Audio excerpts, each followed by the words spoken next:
Good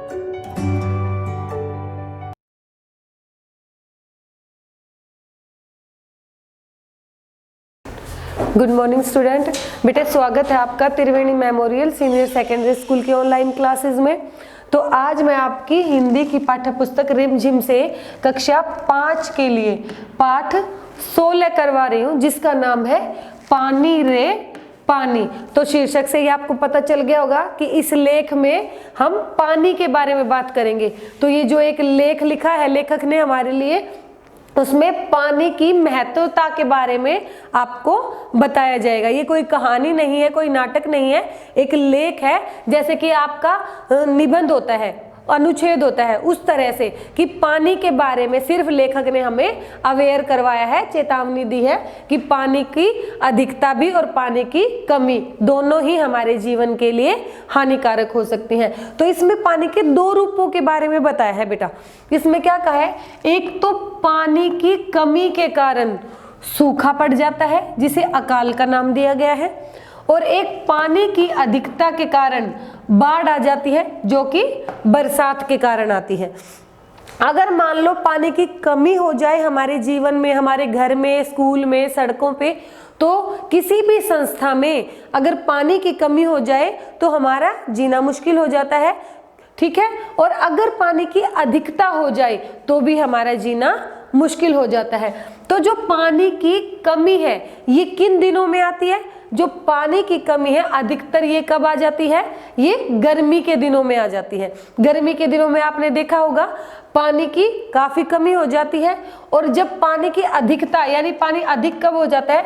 जब बाढ़ आ जाती है। वो बरसात के दिनों में आता है बेटा। बरसात के दिनों में कई बार इतना पानी हो जाता है कि चारों तरफ बाढ़ का दृश्य दिखता है हमें।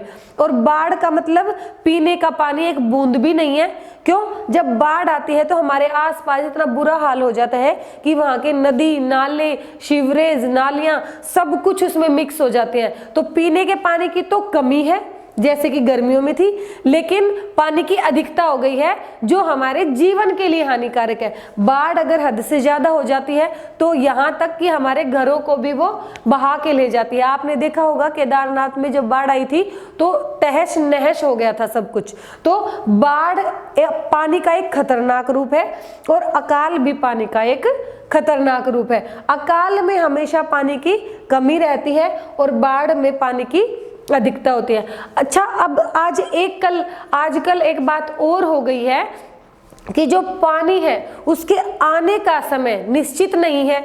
या तो वो देर रात तक आता है, भागो भाग में भरना होता है, या सुबह इतनी सवेरे सवेरे आ जाता है कि हमें अपनी प्यारी प्यारी मीठी मीठी नींद को छोड़ के उसको अपने बर्तनों में भाग भाग के भरना पड़ता है। तो ये दोनों ही रूप खतरनाक हो जाते हैं। उससे भी हम पानी समय पे न आने के कारण भी भर नहीं पाते हैं।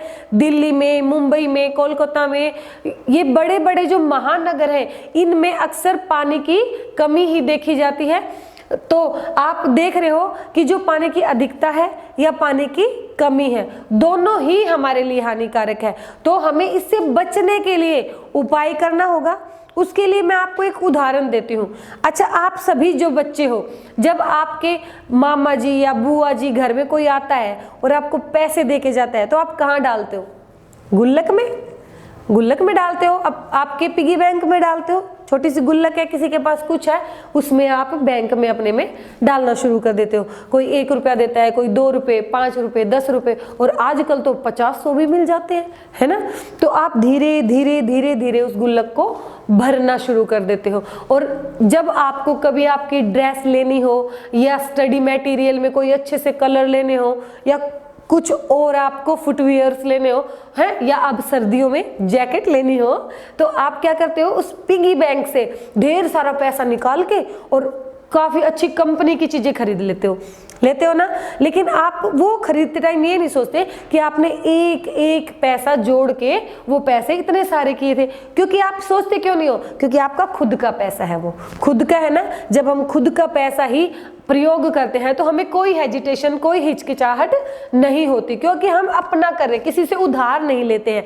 बिल्कुल ठीक वैसे ही बेटा, जैसे हमें एक एक पैसा जोड़कर और भविष्य में कुछ भी खरीदने के लिए काफी राहत मिलती है, ठीक वैसे ही हमारी जो गुल्लक है वो पानी को भरने के लिए क्या है, तालाब है, नदियां हैं, बड़ी बड़ी टंकियां हैं जहां पर पानी इकट्ठा, डिग्गी भी जिसे हम बोलते हैं, वो इकट्ठे पानी को इकट्ठा करने के लिए हमारे पास होती है। लेकिन आज जो इंसान है वो इतना लालची हो गया है कि उसने अपनी सुख सुविधाओं के लिए इस पानी को खत्म करना शुरू कर दिया है। जहाँ तालाब थे, गांव में देखा था आपने, जिसे आप जोहड़ भी बोलते हो, तालाब है वो, तो तालाब को इधर उधर के कचरे से भर के समतल मैदान कर दिया और वहां बड़े बड़े मल्टी स्टोरेज मॉल तैयार कर दिए गए हैं, बड़ी बड़ी कंपनियां लगा दी गई हैं। लेकिन इंसान ये भूल गया कि कोई भी सुख सुविधा जीवन में हो, उसमें अगर पानी नहीं है तो कुछ नहीं है। कितना भी बड़ा मॉल हो, अगर वहां पीने का पानी ही नहीं है तो लोग वहां रुकेंगे थोड़ी ना, वहां तो जीना हराम हो जाएगा। कितनी भी बड़ी शादी है, वहां पीने का पानी नहीं है, चाहे खाना कितना भी टेस्टी हो, कितना भी लज्जतदार हो, लेकिन पानी नहीं है तो कुछ नहीं है। तो इंसान ये भूलता जा रहा है। उन्होंने तालाब, नदियों को तहस नहस करके वहां पर खूब बड़े बड़े मॉल, बिल्डिंगें, इमारतें बनानी शुरू कर दी है, जो कि हमारे आने वाले भविष्य के लिए बहुत ही खतरनाक है। तो बेटे, आज की नई जनरेशन को मैं यही समझाना चाहूंगी कि जिस प्रकार आप एक एक 2-2 रुपए से अपने गुल्लक को भर देते हो, वैसे ही आपको अपने बड़ों को भी समझाना है कि पानी की स्टोरेज यानी कि पानी को इकट्ठा करें। उसके लिए आप तालाब बनवा सकते हैं या नदियों में अपना शेयर दे सकते हैं, नदियों का निर्माण करवा सकते हैं, या टंकियां होती हैं। कई बार कई लोग तो क्या होते हैं, अपने घरों के नीचे ही टैंक बनवा लेते हैं ताकि आने वाले भविष्य में पानी को इकट्ठा किया जा सके और पानी की कमी परिवार के लिए ना हो। ये भी गलत बात होती है। कई बार हम इतनी हाई लेवल की मोटर रखवा लेते हैं घर में कि आसपास के घरों में पानी चढ़ना बंद हो जाता है, वो भी एक खतरनाक है। तो ऐसा ना करके हम अपने पानी को जैसे गवर्नमेंट इकट्ठा करते हैं उसी प्रकार से हम इकट्ठा कर सकते हैं। तो बेटा, देखा आपने, ये छोटा सा लेख है जिसने आपको काफी लाभकारी बात बताई है। इससे हमें शिक्षा यही मिलती है कि जल ही जीवन है, क्योंकि आप एक समय 2 समय भूखा रह सकते हो लेकिन आप प्यास को कभी भी बर्दाश्त नहीं कर सकते। तो पानी जो है हमारा जीवन है।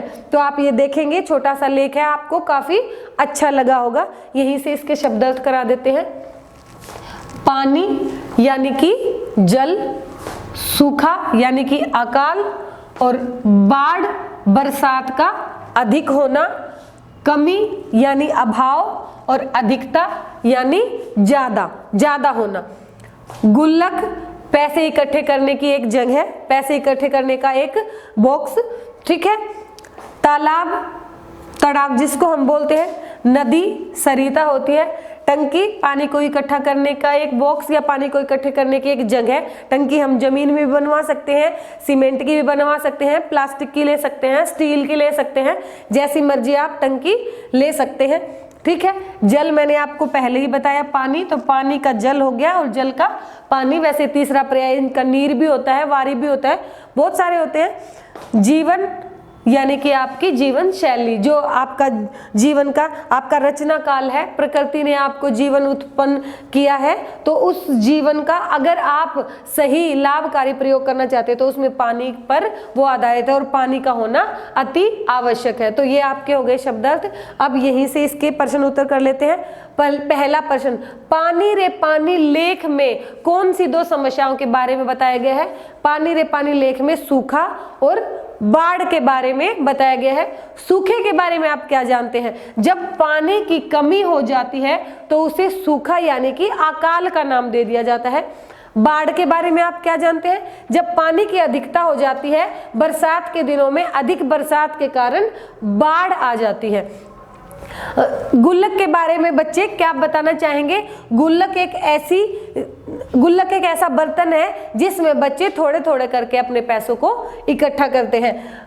लेख के आधार पर गुल्लक किसे बोला गया है? लेख के आधार पर गुल्लक को गुल्लक, तालाब, नदी और टंकी को बोला गया है। इस लेख से आपको क्या शिक्षा मिलती है?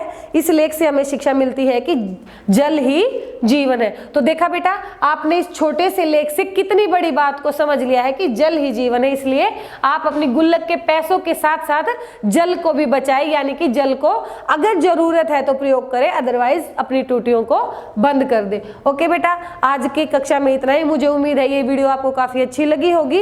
इसको देखते हुए और समझते हुए आप अपना अभ्यास स्वयं करेंगे। ओके बेटा, थैंक यू।